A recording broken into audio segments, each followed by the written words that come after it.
Kulak ukpasa aydaş kıyınbı kulak? Kulak. Kulağım da kurpaydı. Kulak ukpaydı da kantı aydaş kıyınbı kıyınbı? Kulağım da kurpaydı. Maşına эми эгер шарт болсо өзүм айдап айтып элем водитель неме бирок мага иштеримди тез бүтүргөнгө неме керек экен. Ошо үчүн негизи машинаны мен туристтерди ташыйбыз, аэропорттон алып келебиз, водитель иштейт, туга алып барат деп алдым эле да. Анан ичинде жанагынтип неме проблема болуп кетти. Анан машинаны сатып жиберсемби, ремонтко акча керек деп ойлоп, бирок саткым келбеди ишман. Анан кала берсин деп өзүм рулга отуруп айдап үйрөнүп алдым. Айда кеттик, жакшыл күйдө. Ата знактарды шаптап койгонмун. Кулагым укпайт деген. Сен кулагым укпаган башка водительдер билбесе ичине келет да. Билбесе укпасам. Өткөндө струмачал ташып жатканда алдындагы машина резко токтоп калды. Струмачал алдыга чыгып айникти жарга кетирип алдым. Ошон үчүн алмаштырып азына клейканы заказ берип койдум эле, дары боло элек. Алдыдагы машинанын үстүнөн бир нерсе түшүп кеттиби лобовойго? Ооба, айникти жакында алмаштырдым да. Гипс картонду экиге бүктөп алдыга салып ташып жатат элем өзүмө. Анан коридор бүтүп жатканда мына шектөпөдө аябай машина көп болот. Алдындагы машина резко тормоз берген үчүн мен да токтосом алдыга чыгып кетип лобовое стекло жарга кетип калды да. Негизи айдаганда эч нерсе алаксыбай карап аккуратно айданга аракет кылам. Түнү дагы айдапсың да караңгыда. Кантип айдадың? Түндө кантип айдадың? Айдап алганды үйрөнгөндөн кийин өкүнүп калдым. Мурун эле курпой эле мурун эле алып алыпмын деп. Себеби бизнести жаңы баштаганда эле алганда мүмкүнчүлүктөр бар экен, бар эле. Бирок жаңы баштаганда түшкөн акчаларды бизнесте өнүктүрүүгө, кеңейтүүгө жумшадым да. Эми бардык нерсенин убакыт саты болот экен. Кудайдын буйругунан качып кутулбайсың дейт го. Машина алып айдоо мүмкүнчүлүгү ушул неме, ушул убакытка буйрукса керек.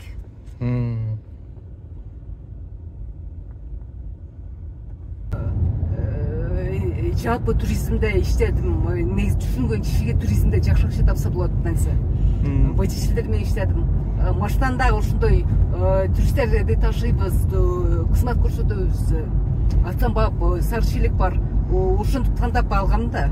Ошон үчүн аябай чоң жирбе эмес, бирок кичинекей машина эмес, Туташка бара ала турган машина алгам да. Жакшы машина экен. Биз аябай көп иштедик. Ошон үчүн мен иштебей, бир жыл иштебей калдым. Ошол убакта чуңалайлык кесиптештер, ошол туристтик дестинациялар мага көп кат жазышты. Иште кара иштей баштасаң жазып койчу. Бизге клиент жөнөтүп турат элең, же биз туристтер жөнөтөт элек депчи. Негизи туристтер эми иштеген ишканага, компанияга жатакана, гостиница мейманкана дамган элүү. Себеби группа аласың, келет, курсагын тугузасың, эртеси ошол кол жерлерге жөнөтөсүң. Бир күнгө барбайт негизи. Мисалы, Кыргызата паркына бир күнгө барат, ушул Чуңалайга, Тулпар көлгө минимум 2 күнгө барышат. Даже 3-4 күнгө да кетип калышы мүмкүн. Айдоочулар менен, гидтер менен, конок үйлөр менен, боз үй, лагерлер менен тыгыз иштештик. Туризмде көп акча жатат. Жакшы үйрөнүп иштеп, бутка туруп кетсе болот негизи. Гидтерге Фейсбукка жерге берген болчу, тендер болот, конкурс болот, катышсаңар болот деп. Эл катар документтерин топтоп келип көрүп кеттим. Документин топтоп катышкан болушун. Ошол конкурстан үтүп алгам, ремонт иштери жүрүп жатат. Өрт болуптур. Өрт болгон турбайбы? Канча жылдан бери кароосуз жаткан жер экен. Мына ушул жерди тендерден утуп алып, эми ремонт жасап жатыптыр. Бул мейманканада адамдар уктаган келет, жылуу болуш керек, отопление маселеси чечиш керек, суу маселеси дагы бар. Суу агат өзү шанда мутуп жатабыз азыр. Мейл. Азыр жарым жатпай ушинтип неме кылып койдум. Ушундай экен. Эми бул кыз укпайт. Анан мен улам токтой калып, соткага жазып, анан ал соткадан мен суроомду окуп, анан ошондой кылып маек кылып баратабыз. Чоң зал болот, конференц зал, тренинг окутууларды, жолугушууларды ушул жерде өткөрсө болот. Жок эле азыр. Жок, ачпай эле кой. Барып көрсөк, дизайндан башталат да. Биз ар бир бөлмөсүнө санусул пландаганбыз. Санусул пландаган элек. Бирок бул жерде мурунку гостиница болгон эмес. Ошого канализационный немелер жок. Ошону уруксат алып жасаш керек. Бул эң каражат көп кетүүчү иштер негизи.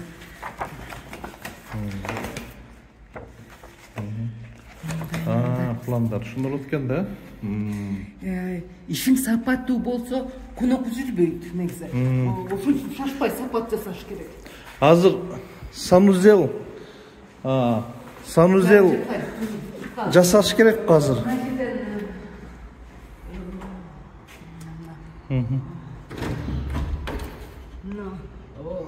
Бул жерден өзү потолоктон суу неме кылат болчу, суу агат болчу. Ошон үчүн шанда неме кылып жатабыз. Оңдоп, ачып, толук. Мына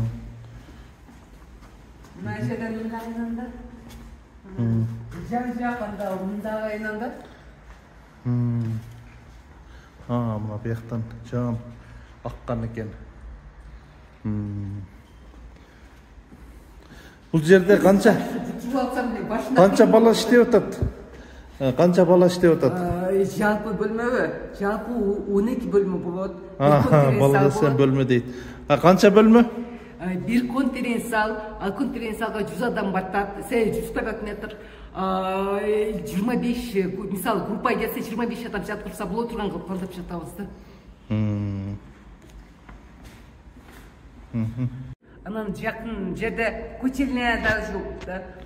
Котельная. Эгер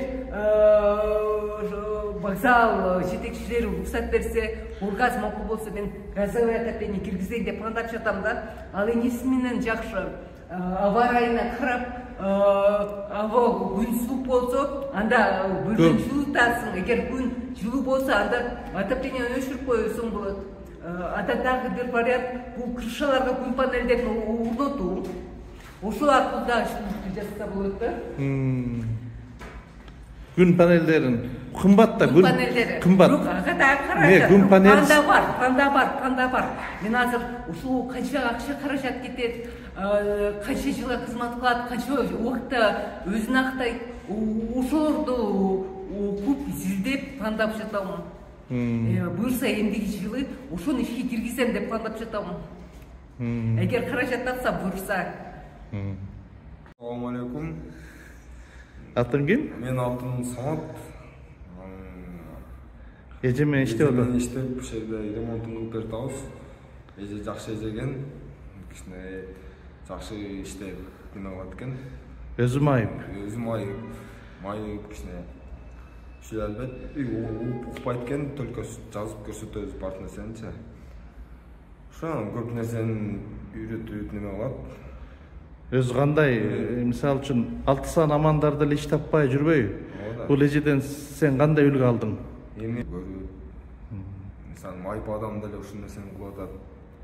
Ден сак адам деле кылса болот да. Иштеп табат деген.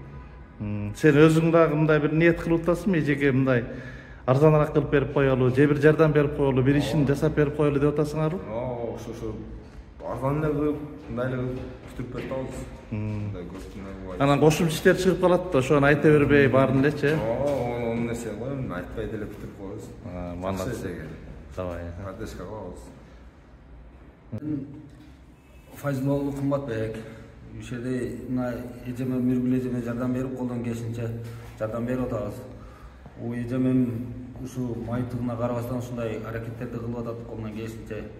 Эми биз дагы колдон келишинче эме кылып атабыз. Эжем жакшы ошо бошунча аракет кылып атат. Бул жер силер биринчи келгенде кандай эле бомба түшкөндөй беле? Бул эми бул кайсы жылдары ошо 2010 топалаңда ham күйүп кеткен, күйүп жүргөн экен да. Эптеп колдон келишинче кылып эми агартып ишке таярлап атабыз эми. Аябай начар беле? Ооба, ошон болбой калган эле. Канча мусор чыкты? Аябай көп мусор чыккан го. Аябай канча портер апарып төктүк биз. Ямаларга төгүп, зорго тазалап, эми өзүнүн калпына эми келтирип атабыз да. Мындан аны жакшы болуп калды эми. Ошон туалет болуп кеткен экен да буякта. Бом сомуштар жатыбы? Жатып, ар күн чычып сийип, в общем, болбогон экен да. Онда өз калына келтирип атабыз. Бир гүлдөн кандай үлгү алдың? Жакшы апчым, колунан келишинче нерселерин айтат. Биз дагы көп нерселерди эжемен үйрөнүп, эме болуп калдык жакшы. Жакшы, колунан бар жок нерсе келет апчым. Кайтырылып 6 класска чейин кулагым угуп башка балдарда эле чоңойгон элем. Кийин грипп менен ооруп, анан менингит болуп, бир түндө реанимацияга скорый чакырып больницада жатып калдым. Барганда эле реанимацияга түшүп, реанимацияга жаткырып коюшту. Анда кулагым угат эле. Бир күнү аркамдан, омурткамдан шприц менен суу алышкан эле. Министрлар жанында сүйлөшүп жаткан дагы деле эсимде. Арты менен турсам эч нерсе укпай калыптым. Өзүм дагы таң калдым. Врачтар түшүндүрүп бере алган жок. Менингиттен кийин ар кандай абал болуп калат. Мүмкүн угуп кетет, же мүмкүн так укпай калат, айта албай койду. Бир айдай больницага жатып чыккандан кийин үйдө 2 ай эс алам, кайра бир ай больницага барам. Ошентип жашап жүрдүк. Кийин оштогу врачтар жакшы дарылабайт, бишекке барып дарыланып көрөлү деп, атынан бишекке алып барышты. Бир жыл, 2 жыл, 2 же 3 жыл бишекке барып, бир айдай лечение алып келишим. Бирок кулагым дагы деле уккан жок, так укпайт эле. Көп табыптарга бардык, Өзбекстанга чейин барып келдик. Үзүлбөгөн үмүт менен бул жака мындай аябай атактуу врач келиптир десе, консультацияга жөнөп калчу. Кулагым укпай калган жашоомду өзүм аябай уура калдым. Кадимкидей басынып, корунчу элем. Кулагым угат деген үмүт менен жашайт элем. Кийин кохлеарный имплантация аркылуу операция жасап мүмкүнчүлүгү бар экенин билгенден кийин ошол жөнүндө дегдей баштадым. Кулагым укса эле жашоом өзгөрүп, аябай бактылуу болуп кетчү деген сезим бар эле да. Мен 22 жылдан кийин тагыраак айтканда 2019 жылы кулагымды операция кылдыруу үчүн мүмкүнчүлүк келип калды. Ага чейин мен Турцияга барып 3 ай жашап келгенмин. Бирок кандайдыр бир себептерден улам операция болбой калды. Кийин силерди чакырабыз, мүмкүн эндиги жылы чакырабыз деп айтышты. Бирок бир жылдан кийин Москвадан профессор келип бишектен операция жасады. Мен ушул жака барып операция жасатып келдим. Бирок укпаган жашоом 22 жыл укпаган жашоомду жашадым эле. Мен укканды унутуп калыптыр. Звуктарды уккан менен кандай үндөр экенин түшүнбөйм. Мисалы, мага бардык эле ж деген үндөр угулат. Анан мен жиним келе баштайт, кешинде башым ооруйт. Бир эле звукту жакшы үйрөнүп алдым. Баягы сиренанын үнү эле. Ошо сиренанын үнү уй деп үн чыкса, башымды эки жакка каратып, скорый помощьтун үнү же гаинин үнү деп издей баштайчумун да.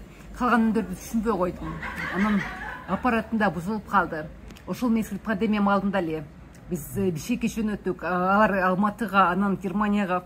Бирок бул операция кымбат болгон үчүн, аппарат кымбат болгон үчүн карантинный убактысы бар эле. Ошон үчүн кайра башынан жаңы беришти.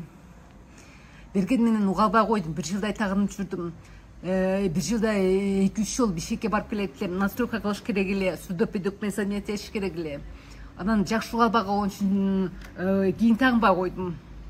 Ошон менен кулак укпаган жашоомду кабыл алдым. Мурункудай кысылбай калдым. мен мурда ойлойт элем да кулагым укса эле жашоом өзгөрүп кетет, бактылуу болом депчи. Ошол ошондой ошентип кыялданганды токтоттум. Кулак укпаган ошондо кандай болсо өзүмдү ошондой каалаганды үйрөндүм. Анан уялбай эле ачык эле айтат элем, менин кулагым укпайт, кагазга жазып бериңиз, эмне деп айткыңыз келет деп. Орусча деле жакшы билем, англисче дагы билем. Бул менин ишиме, иштегениме жардам берет эле. Себеби мен мейманкана хостел ишинде иштеген үчүн конокторумдун көбү сезон маалында, мисалы жай айында туристтер көп болчу да, 90% туристтер чет өлкөлүктөр менен иштейт элем да.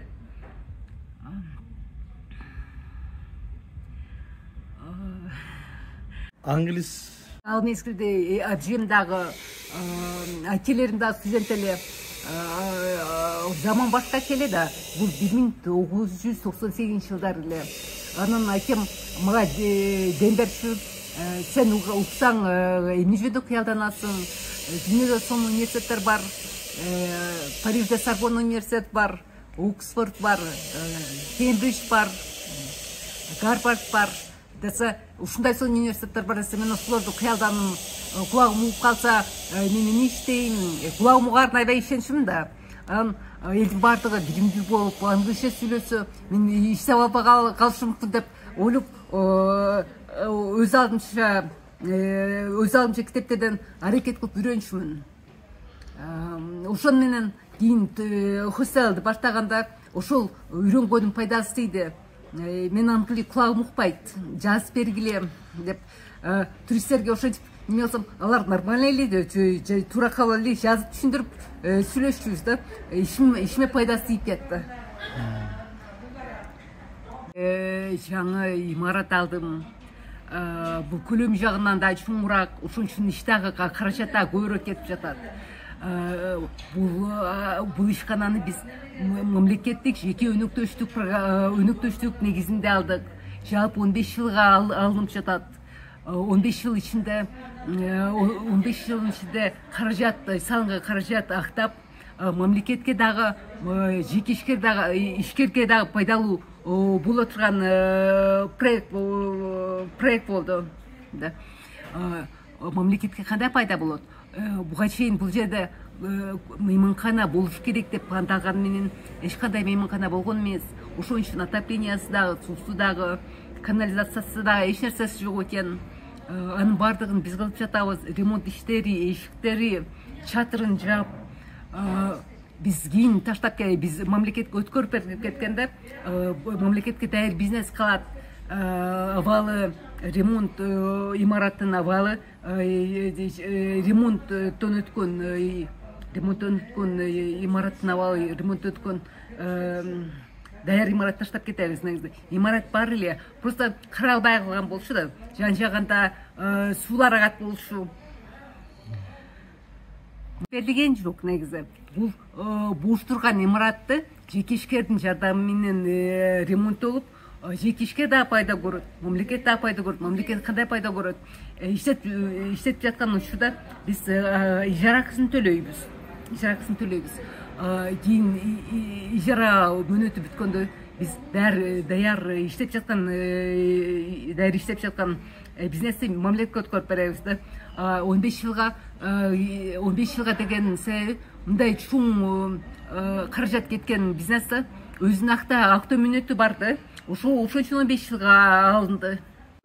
Бардык бизнесменде бизнес баштоо үчүн акча каражаты азбы көппү болот негизи. Бирок менин акыркы жылдары башыман бир сын өттү. Ушундай болуп кетет деп анда калган жок эле. Өзүмдөн бир аз каражатым болчу, бирок бул мендеги бар каражаттан чоңураак болуп жатат да. Азыр мен толук бүтүрүү үчүн кошумча каражат караштырып жатам. Документтерин бүтүп калды. Эми пайызсыз кредит деп угуп калдым. Ошого документ топтоп жатам. Адам дагы башка булактардан каражат карап жатам. Буга чейин эч кимден да жардам сураган эмесмин негизи. Азыр кантип каражат таап бүтүрүп алсам дегенде эки көзүм төрт. Өзүңүз көрдүңүз, мейманканага адамдар уктай эми салам деп келишет да. Ошол үчүн тазалыктан тышкары жылуу болуш керек.